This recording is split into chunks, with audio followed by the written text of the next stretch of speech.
Hello, j'espère que vous allez bien. Je vous retrouve aujourd'hui dans une nouvelle vidéo dans laquelle on va classer les livres que j'ai lus à cause des réseaux sociaux ou grâce aux réseaux sociaux.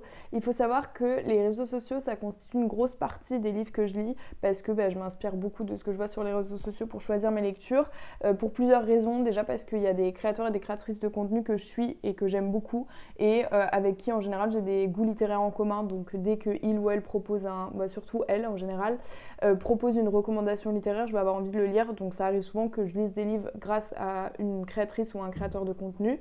Donc il y a ce côté-là et il y a aussi le côté de quand il y a un livre qui devient viral sur les réseaux sociaux, j'ai très envie de le lire pour comprendre pourquoi il devient viral. Donc il arrive très souvent que je lise les livres dont on parle énormément sur les réseaux sociaux. Il y a à peu près 20 livres que les réseaux sociaux m'ont influencé à lire et donc on va les classer tout de suite et on va commencer par choisir ensemble les noms des catégories de la tier list. Attendez parce que je comprends pas comment ça marche. La catégorie du haut, moi, ça va être ma préférée. Et donc, je vais mettre on n'en a pas encore assez parlé. Pépite. Ok. Ensuite, juste en dessous, on va mettre bonne découverte. Ok. Ensuite, on va mettre quelque chose tout en bas. Tout en bas, on va mettre sans intérêt. Hop.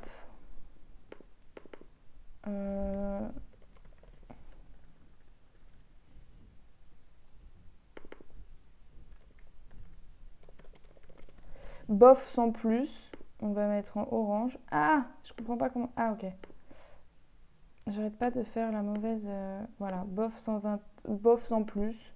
Et au milieu, on va mettre. Qu'est-ce qu'on pourrait mettre? En fait, bonne découverte, c'est peut-être pas assez. Pas loin. Non, on va mettre gros coup de cœur. Je sais pas choisir. Gros coup de cœur. Là, on va mettre. Il faut en parler plus. Là, bonne découverte. Et on va inverser les couleurs. Pourquoi il se met pas? Ah, ça c'est insupportable. Pourquoi là il se met pas en... Ah! Mais bon, déjà ça j'aimerais mettre en bleu finalement. Et quoi? Bonne découverte. S'il m'aligne pas... Ah, c'est bon. Et là, on va mettre vert.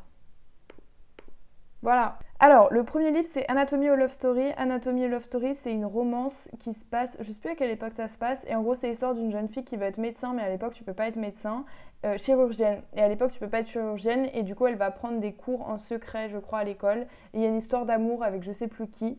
J'ai adoré le pitch de base parce que je trouve ça trop intéressant, l'histoire d'une femme qui peut pas être chirurgienne et qui essaye de devenir chirurgienne, mais j'ai pas du tout accroché. J'ai trouvé que j'ai lu en anglais, donc peut-être que c'était pas le bon move de lire en anglais, mais non, j'ai pas du tout apprécié. J'ai trouvé que les personnages n'étaient pas très bien développés, j'ai pas accroché à l'histoire, et j'ai trouvé qu'il y avait du potentiel, mais en plus j'ai détesté la fin. Donc non, c'était vraiment pas une bonne lecture, et je crois qu'on m'avait recommandé une autre lecture, je crois que c'est Mexican Gothic, je sais plus, je vous mettrai ici pour pas dire de bêtises, qui est un peu dans la même ambiance d'une femme qui veut être chirurgienne, etc., mais qui est beaucoup mieux. Et donc, je pense que je lirai plutôt celui-ci, et donc j'ai même pas lu le tome 2 de Anatomy of Love Story, parce que j'ai vraiment pas aimé. Donc, où est-ce que je le mettrais? En vrai, je le mettrais dans bof sans plus. Parce que le pitch, dans l'idée, le pitch est bien, mais dans la réalité, j'ai pas aimé la façon dont ça a été fait. Ensuite, Betty de Tiffany McDaniel. Ça, c'était un livre dont on a beaucoup entendu sur les réseaux sociaux, mais dont on a beaucoup entendu aussi dans les médias, parce qu'il a gagné le prix du roman Fnac, je sais plus, en 2022, je crois. Et c'est un livre qui est tout bonnement génial. Betty, c'est l'histoire d'une autochtone qui vit aux États-Unis dans les années 50-60, et en gros, on suit l'histoire de sa famille et on suit son histoire à elle, et c'est très beau, très touchant. Il se passe des choses très tristes, mais c'est extrêmement beau. Et alors, la plume de Tiffany McDaniel est vraiment géniale. Si vous ne connaissez pas, je vous conseille de la lire. Après, moi, mon préféré, c'est pas Betty, c'est l'avant-dernier qu'elle a sorti, je sais plus comment il s'appelle. Et du coup, j'ai très envie de lire L'été où tout a fondu parce que vraiment, j'adore sa plume. Après, c'est souvent extrêmement triste. Je trouve qu'elle a une façon de faire en sorte que les mots et les tournures du phrase soient très belles, mais les thématiques sont très lourdes en général. Donc, j'avoue que là, tout de suite, j'ai pas très envie de lire ça. Mais en tout cas, pour moi, Betty, c'est il faut en parler plus. parce que je pense qu'on n'en a pas encore assez parlé et c'était pas un énorme coup de cœur parce que c'est pas mon livre préféré de l'autrice, mais je pense qu'il faut absolument le lire et il faut en parler plus. Le prochain livre dont on a beaucoup parlé parce que c'est de la Dark Academia, c'est If We Were Villains, et en gros c'est l'histoire d'un groupe de jeunes qui sont dans une école de théâtre et qui jouent une pièce de théâtre de Shakespeare, et en fait c'est une histoire qui se passe entre leur groupe d'amis. Et c'est un petit peu dans la même veine qu'un autre livre qui est dans la sélection, et donc je compare ces deux lectures malheureusement un peu inconsciemment, et j'ai lu If We Were Villains en anglais, donc je pense que je suis un peu biaisée. J'ai beaucoup aimé cette lecture parce que j'ai retrouvé l'ambiance un petit peu Dark Academia, suspense que j'avais vu dans Le Maître des Illusions, mais j'ai préféré Le Maître des Illusions, donc je le mettrai dans Bonne Découverte. Ensuite, un phénomène littéraire dont on ne parle plus du tout, et c'est marrant parce qu'en faisant cette liste je me suis rendu compte qu'il y avait vraiment des phases où on parle beaucoup d'un livre et après on le laisse tomber aux oubliettes. C'est Jamais plus de Colleen Hoover. Colleen Hoover a quand même fait un énorme boom dans les ventes pendant un très long moment. Le livre a d'ailleurs été adapté en film, mais le film est sorti un petit peu après la fin du buzz autour de ce livre. Qu'est-ce que j'en ai pensé? C'est quelque chose qui se lit très vite, j'ai pas passé un mauvais moment. C'est quand même un livre sur les violences conjugales, donc j'avoue que, sachant que c'est une autrice qui défend potentiellement son enfant qui lui-même est auteur de violences, pas forcément conjugales mais sexistes et sexuelles, voilà, j'avoue qu'on va mettre dans Sans intérêt. Ensuite, il y a Kim Jong-un, né en 1982, qui est un livre que j'avais lu, je crois, grâce à YouTube et qui est vraiment très chouette. C'est un livre qui est très court, mais qui parle de la condition de la femme en Corée. Et en fait, on va suivre une femme tout au long de sa vie, donc des différentes étapes de sa vie, et on va la suivre pour voir comment sa condition évolue ou non et quelle est la place de la femme en Corée. C'est très intéressant, ça se lit très vite et je trouve que la plume est assez accessible et assez addictive, donc j'avais beaucoup aimé. Donc je le mettrai dans Bonne Découverte. Ensuite, alors là, La délicatesse de David Fuenquinos, je pense que je ne vais même pas m'attarder dessus. On a beaucoup parlé des œuvres de David Fuenquinos sur les réseaux sociaux, notamment sur TikTok, et j'avoue que moi je n'ai pas du tout accroché à la plume de l'auteur dans ce livre. Dans La délicatesse, on suit une jeune femme qui a perdu son mari, je crois, et qui essaye de se reconstruire et de réaccepter des preuves d'amour de quelqu'un d'autre. Et en fait, je trouve que c'est un livre extrêmement plat. En fait, le sujet du livre est intéressant et ça aurait pu être très bien fait, et je trouve qu'il y a aucune émotion dans le livre, les personnages sont très mal construits, j'aime pas du tout la façon dont est fait la mise en page du texte, enfin vraiment j'ai passé un très mauvais moment, donc là pour le coup je vais le mettre dans Sans intérêt, sans aucun scrupule. Ensuite, un livre que j'ai lu cette année, c'est La vie invisible d'Adi Larue. Dans La vie invisible d'Adi Larue, on suit Adi Larue qui a conclu un pacte avec le diable qui fait qu'elle est immortelle, sauf que personne ne se souvient d'elle, donc c'est à dire qu'elle laisse pas de traces n'importe où elle va. Et c'est un livre dont on avait beaucoup parlé sur TikTok, j'avais très peur de le lire et finalement j'ai vraiment passé un bon moment. J'ai adoré le personnage d'Adi Larue, j'ai adoré toutes les réflexions qu'elle se fait, et en fait je pense que pourquoi il y a beaucoup de gens qui l'ont pas aimé, parce que c'est un livre qui est très contemplatif, il n'y a pas beaucoup d'action en fait, c'est surtout des réflexions sur la vie. Adi Larue du coup elle traverse les époques, donc nous on traverse les époques avec elle, et en fait j'ai trouvé ça très beau, j'ai trouvé que c'était plutôt bien écrit, j'ai trouvé que c'était hyper intéressant. Mais je comprends pourquoi il y a plein de gens qui l'ont pas aimé, parce que c'est très contemplatif et il se passe pas grand chose, mais moi j'ai adoré, donc je pense que je vais le mettre dans Il faut en parler plus. Ensuite, en parlant de livres dont il faut parler plus, mon coup de cœur récent, c'est La Passe Miroir. La Passe Miroir, c'est une saga en 4 tomes qui est à la base destinée à la jeunesse, mais qui, je trouve, est tellement bien faite et tellement bien écrite, avec un univers qui est bien construit, des personnages qui sont très singuliers et avec des relations entre eux qui sont hyper intéressantes, que je trouve que c'est vraiment adapté à tout public en fait. Et j'ai vraiment adoré. J'ai adoré le tome 1 et le tome 2. Le tome 3 et 4, moins, mais en fait, j'ai tellement aimé être avec ces personnages-là que je pense que je vais relire la saga juste pour me plonger avec eux de nouveau. Et c'est une saga de fantasy, mais j'avoue que moi j'ai pas été tant dérangée ça par la fantasy parce que j'en ai pas beaucoup, et j'ai trouvé que là on avait un petit peu de magie, mais c'était surtout de la politique et des histoires entre les personnages, et donc j'ai vraiment beaucoup aimé. Et donc sans surprise je le mets dans gros coup de cœur parce que vraiment La Passe Miroir c'est une de mes révélations, donc je ne peux pas le mettre ailleurs. Ensuite, on a Le secret de la femme de ménage, mais du coup, je vais commencer par La femme de ménage. La femme de ménage, je pense que je n'ai pas besoin de vous en parler parce que le phénomène continue encore aujourd'hui. J'ai lu le tome 1. Moi, je lis beaucoup de thrillers et de polars, et en fait, j'ai vu quelqu'un qui faisait une réflexion sur La femme de ménage avec laquelle je suis plutôt d'accord. En fait, pour moi, La femme de ménage, c'est plutôt une romance psychologique qu'un thriller.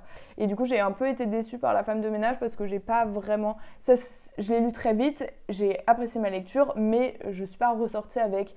Voilà, quand je suis ressortie de ma lecture, c'était pas transcendant, donc je pense que je le mettrais dans bof sans plus, sans intérêt, bof sans plus. Et la femme de ménage, le secret de la femme de ménage, j'ai mieux aimé par rapport au plot twist. J'ai trouvé que le plot twist du thriller était plus intéressant, mais j'ai trouvé qu'il y avait beaucoup plus de romance et que du coup, moi ça m'a vraiment pas plu, donc je le mettrais dans Sans intérêt. Ensuite, un livre dont on n'a pas vraiment beaucoup parlé sur les réseaux sociaux, mais que j'ai adoré et dont j'ai entendu parler par une créatrice de contenu. J'en ai entendu parler sur le compte de Luna et j'ai adoré cette lecture. Au début, je l'ai lu et je me suis pas rendu compte que je l'avais adoré. Et en fait, c'est plus tard que je me suis rendu compte que je l'avais adoré parce que je faisais que y penser. C'est l'histoire d'une jeune femme qui est américaine et qui est d'origine ghanéenne. Et en fait, elle fait des études scientifiques et sa mère, elle, au contraire, est très religieuse. Et en fait, sa mère va tomber malade et va venir habiter chez elle. Et on va revenir sur toute l'histoire de leur vie ensemble, sur justement cette opposition qui est un petit peu entre leurs deux modes de pensée parce qu'il y en a une qui est plutôt scientifique et il y en a une qui est plutôt tournée vers la religion. Et évidemment, il y a toute la question de l'immigration aux États-Unis, du racisme aux États-Unis. C'est hyper intéressant, c'est très beau, la plume est magnifique et vraiment, c'est un des livres qui m'a le plus marqué. Vraiment, sans hésitation, je le mets dans gros coup de cœur. Mais il faut aussi en parler plus parce que du coup, je l'ai vu, je pense que je ne l'ai pas vu beaucoup. Donc, il faut en parler plus, mais c'est un énorme coup de cœur et donc, si vous ne le connaissez pas, je vous conseille vraiment de le lire. On rentre dans des sujets un petit peu touchy parce qu'on va parler de Babel. Babel, c'est un livre qui parle de jeunes étudiants qui sont en train d'apprendre dans une école de traduction. Et en gros, on les suit pendant leur cheminement dans cette école de traduction. Il va se passer plein de choses. C'est un livre qui parle de racisme, c'est un livre qui parle un petit peu de magie, c'est un livre qui parle de colonialisme, c'est un livre qui parle de traduction. Je vais sûrement pas me faire beaucoup d'amis, mais je suis pas une grande fan de Rebecca F. Kuang. En fait, je trouve que les thématiques qu'elle aborde sont hyper intéressantes, mais je n'arrive pas du tout à accrocher à sa plume et à la façon dont elle le fait. Et je trouve ça très surprenant parce qu'il y a plein de gens que j'aime beaucoup, avec qui je partage des goûts littéraires, qui pourtant l'adorent et l'adulent presque. Et j'avoue que du coup, j'arrive pas à comprendre pourquoi.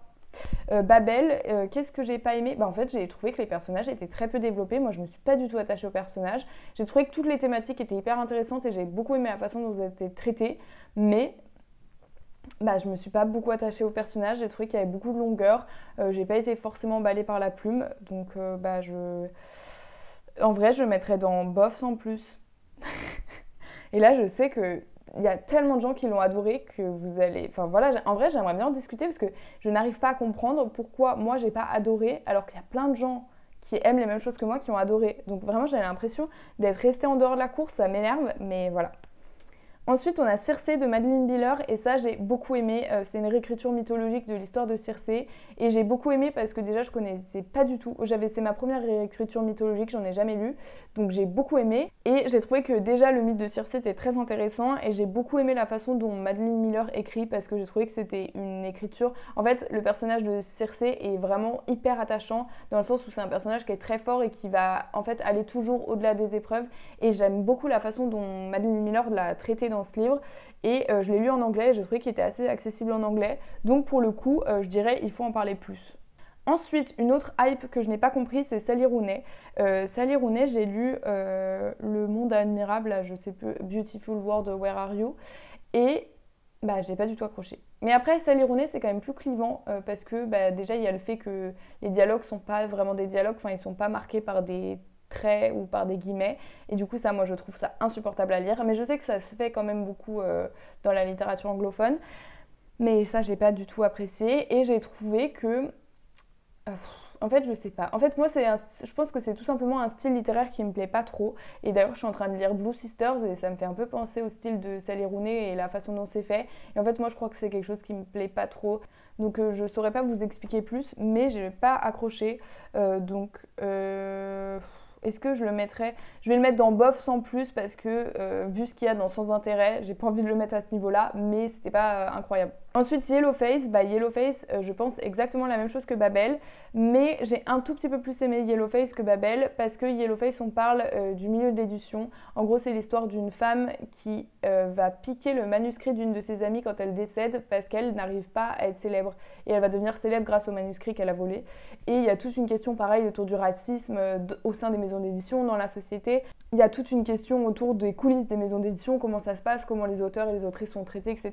C'est hyper intéressant, mais encore une fois, j'ai pas réussi à m'attacher au personnage, j'ai pas réussi à m'attacher à la plume, mais j'ai eu moins de mal qu'avec Babel. Donc, je sais pas où le mettre. Je vais lui créer une catégorie. Comment on fait? Non, j'ai fait une bêtise. Je vais lui créer une catégorie. Et donc, on va mettre bof. Bof, bof. Voilà. Ah, c'est pas ça que je voulais faire. J'ai fait une bêtise. Ça, c'est compliqué, hein. Donc, bof sans plus. Hop. Et donc, Yellowface dans bof, bof. En plus, c'est jaune comme ça. Ensuite, on a Blackwater. Blackwater, c'est une saga un petit peu... Je sais pas comment la catégoriser. Est-ce que c'est de la science? Non, c'est pas de la science-fiction. Je sais pas quel genre c'est exactement. Et en fait, on suit une famille et il y a un petit peu... En fait, il y a un peu de fantastique. Mais sinon, je trouve que c'est plutôt réaliste parce qu'on suit une famille et on suit un petit peu leur vie. Et en fait, j'ai adoré Blackwater. J'ai adoré l'ambiance de Blackwater. J'ai adoré les personnages. C'est des livres qui sont tout petits, qui se lisent hyper vite. Et j'ai vraiment adoré. Mais je ne saurais pas comment expliquer parce que c'est tellement...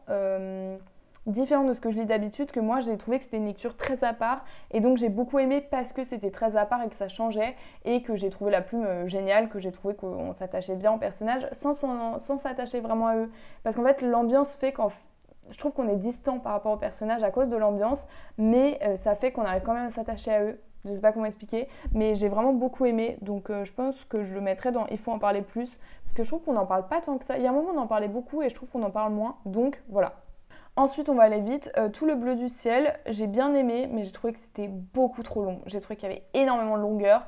J'ai trouvé que c'était un petit peu couru d'avance. Et j'avoue que j'ai trouvé que des longueurs pour essayer de s'attacher plus aux personnages. Mais pour moi, il aurait fallu que les personnages soient mieux développés pour qu'on puisse s'attacher à eux sans toutes ces longueurs. Donc je pense que je vais le mettre dans bof sans plus. Parce que j'en garde pas une image énorme. Ensuite, il y a Les 7 maris d'Evelyn Hugo, qui est une histoire dont je vous ai parlé il n'y a pas longtemps, je crois, qui est un livre qui parle d'une actrice hollywoodienne qui va confesser sa vie à une journaliste et elle choisit cette journaliste en particulier. Et donc, il y a la double histoire. Déjà, on se demande pourquoi elle a choisi cette journaliste-là. Et il y a aussi le fait qu'elle va raconter à cette journaliste les 7 histoires d'amour qu'elle a eues dans sa vie. Et donc, enfin, les 7 maris qu'elle a eus. J'ai beaucoup aimé parce que j'ai adoré être immergée dans Hollywood. J'ai trouvé que c'était très intéressant parce que c'est aussi un livre qui est pas mal ouvert sur la diversité avec plein d'histoires queer assez différentes et donc ça c'est hyper chouette et j'ai bien aimé. J'ai trouvé que la plume était fluide, qu'on était accroché dans l'histoire, donc j'ai vraiment passé un bon moment, donc je pense que je mettrais dans bonne découverte. Un de mes chouchous, Le Maître des Illusions de Donna Tartt. Là, on est sur de la Dark Academia. On parle d'un groupe d'adolescents et il y en a un qui décède et en gros, on va essayer de savoir pourquoi. Et en fait, c'est des ados qui sont hyper torturés et on est dans un milieu Dark Academia, donc universitaire. Et j'ai trouvé que c'était génial. J'ai trouvé que la plume de Donna Tartt était vraiment incroyable. En fait, elle est complexe, poétique et à la fois elle est très simple à lire et j'ai rarement lu une plume comme ça. Donc j'ai vraiment été... Enfin, je me suis pris une claque en lisant ce livre et je saurais pas l'expliquer. Après, je sais que c'est un livre qui est quand même très clivant parce que pour en avoir déjà discuté, il y a plein de gens qui disent « Oh, c'est nul, j'ai rien compris, je comprends pas pourquoi les gens aiment autant ce livre ». Bon, c'est le cas pour beaucoup de livres, mais celui-ci, c'est quand même très clivant et je pense que c'est dû déjà à la plume, mais aussi à la façon dont les personnages sont construits parce que c'est des personnages qui sont assez torturés. On est quand même dans un univers Dark Academia, mais dark. Pas que Dark Academia, vraiment dark. Et donc je pense que c'est ce que les gens n'ont pas forcément aimé et moi c'est ce que j'ai adoré. Donc évidemment, Le Maître des Illusions, je le mets dans gros coup de cœur. Ensuite, plus que 2 livres, Une vie comme les autres. Ça, c'est un livre, je crois que c'est un des premiers livres du BookTok que j'ai acheté et que j'ai lu. Et d'ailleurs, on me l'a offert pour mon anniversaire et j'ai adoré. Une vie comme les autres, c'est l'histoire de 4 adolescents et on suit un petit peu leur vie, on suit leur amitié et on suit surtout un petit peu leur traumatisme parce qu'il y en a qui ont vécu des choses dures dans leur vie. Et en fait, c'est un livre qui est terrible parce qu'on est beaucoup dans le mal-être de ces jeunes hommes et je trouve que c'est très bien écrit.